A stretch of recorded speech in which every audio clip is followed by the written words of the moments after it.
अरे भाई, लगता है उसे अपना असली राजा मिल ही गया है। वो जिंदा धातु का तख्त खुशी से पागल होकर हंसने लगता है और बोलता है कि उसे आखिरकार अपनी ताकत के लायक कोई मिल गया। जबकि हमारी एमसी लिन यी उस सुनहरी सुरक्षा घेरे के अंदर हवा में तैर रही है।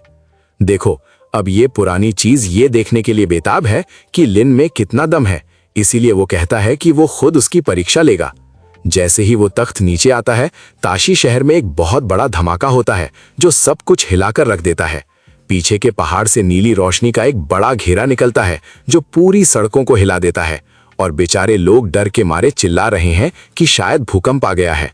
खतरे को पहचानते हुए जियाओ लॉन्ग फौरन अपनी शक्ति का इस्तेमाल करती है ताकि एक बचाव वाली दीवार खड़ी कर सके।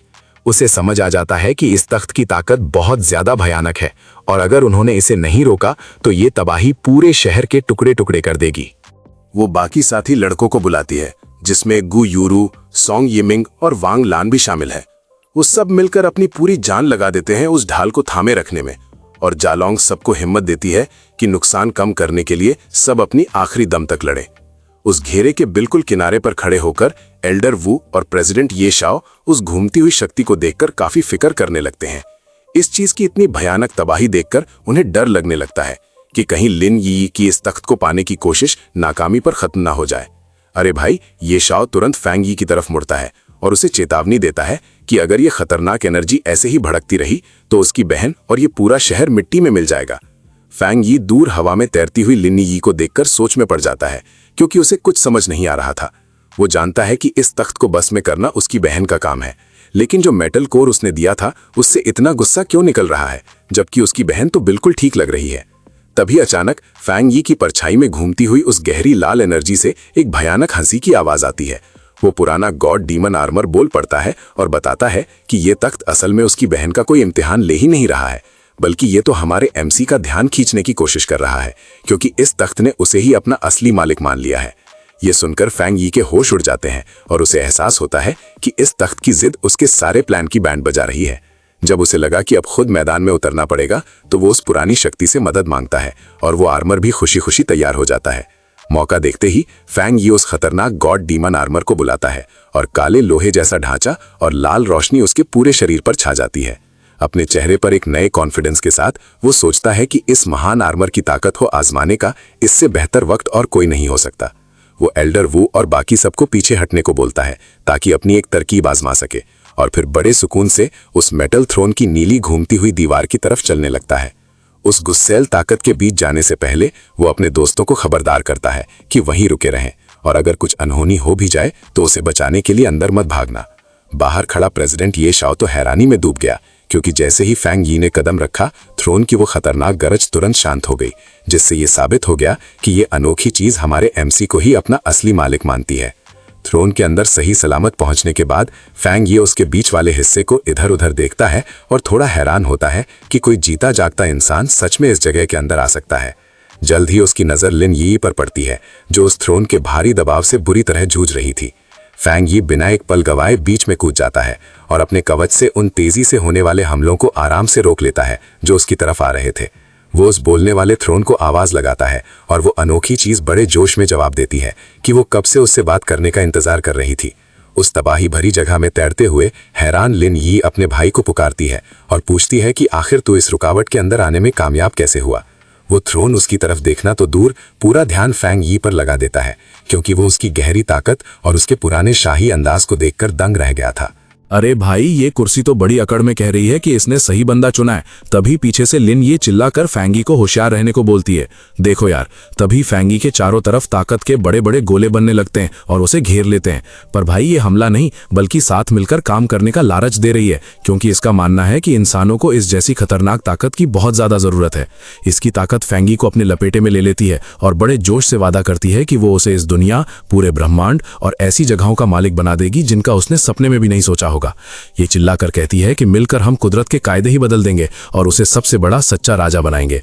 लेकिन भाई हमारा फैंगी तो उसकी इतनी बड़ी बातों पर बस एक हल्की सी मुस्कान देता है। बिना थोड़ा भी सोचे फैंगी साफ मना कर देता है और उसे घेरने वाली ताकत को चुटकियों में चकनाचूर कर देता है, जिसे देखकर उस जिंदा कुर्सी के तो होश ही उड़ जाते हैं। वो उस कुर्सी को कहता है कि भाई मुझे तुझ पर राज करने में कोई दिलचस्पी नहीं है, और उसके बाद उसके बड़े बड़े वादों की असलियत सामने रख देता है। वो कहता है कि जब धरती पर तेरे जैसी कई सारी कुर्सियां पहले से हैं तो तू ये कैसे कह सकती है कि तू ही सबसे ज्यादा ताकतवर है। बातों बातों में वो बड़े आराम से पूछ लेता है कि क्या तुम पुरानी चीजों में भी कोई रैंकिंग होती है। ये सुनते ही उस कुर्सी की इतनी बेइज्जती हो जाती है कि वो हकलाते हुए पूछती है कि क्या फैंगी की इतनी हिम्मत कि वो उसकी ताकत पर शक करे। देखो, फेंगी ने सीधा लिंगी की तरफ उंगली दिखाई और उस तख्त के सामने एक सौदा रख दिया। भाई उसने साफ कह दिया कि अगर इस तख्त को अपनी ताकत साबित करनी है और उसके साथ मिलकर काम करना है तो पहले उसकी बहन को अपना मालिक मानना पड़ेगा। वो समझाता है कि भाई लकड़ी और बिजली वाले तख्त तो कहीं ज्यादा अक्लमंद निकले, क्योंकि उन्होंने पहले ही उसके और उसके साथियों के साथ हाथ मिला लिया है। थोड़ा चेहरे पर मुस्कुराहट लाकर वो तख्त को याद दिलाता है कि देखो, तुम मुझे जबरदस्ती किसी सौदे में नहीं बांध सकते, इसलिए बेहतर होगा कि अपने नखरे छोड़ो और मेरे बारे में सोचो। लेकिन जब वो तख्त एकदम सुन्न हो गया तो फेंगी को थोड़ी निराशा हुई, क्योंकि उसने कुछ और ही सोचा था। अरे यार, वो तो उम्मीद लगाए बैठा था कि ये खतरनाक चीज उस पर हमला करेगी ताकि वो अपने नए कवच की ताकत असली लड़ाई में परख सके। फिर उस शांत पड़े तख्त की तरफ अपनी पीठ करके फेंगी सीधा लिंगी के पास जाता है और कहता है कि अब ताशी शहर को बचाने के लिए तुम्हें अपनी जान की कुर्बानी देने की कोई जरूरत नहीं है। जब उसके सर से फर्ज का सारा बोझ उतर गया तो वो उससे सीधा सवाल करता है कि क्या अब भी तुम्हें यह तख्त वाकई चाहिए, और क्या तुम्हारे अंदर इतनी हिम्मत है कि तुम इसे काबू कर सको। लिंगी ने बिना डरे उसकी आंखों में देखा और पूरे विश्वास के साथ बोल दिया कि हाँ, मैं इस मुश्किल का सामना करने के लिए पूरी तरह तैयार हूं। वो उसे शुक्रिया कहती है कि उसने हमेशा उसका साथ दिया और बताती है कि उसने तो हमारे एमसी के आने से पहले ही अपना फैसला कर लिया था। फेंगी एक गर्व भरी मुस्कान के साथ कहता है कि इस खतरनाक दुनिया में अपने परिवार को बचाने के लिए ताकतवर बनना ही एक लौता रास्ता है। देखो भाई, पूरे जोश में वो वादा करती है कि जैसे ही वो इस मेटल थ्रोन को पूरी तरह हरा देगी, वो पूरे हक से युवान सिटी की कैप्टन बन जाएगी। अपनी बहन को ट्रायल पूरा करने के लिए वहीं छोड़कर हमारा एमसी पोर्टल से बाहर निकलता है और असली दुनिया में एल्डर वू और प्रेसिडेंट ये शाओ से मिलता है।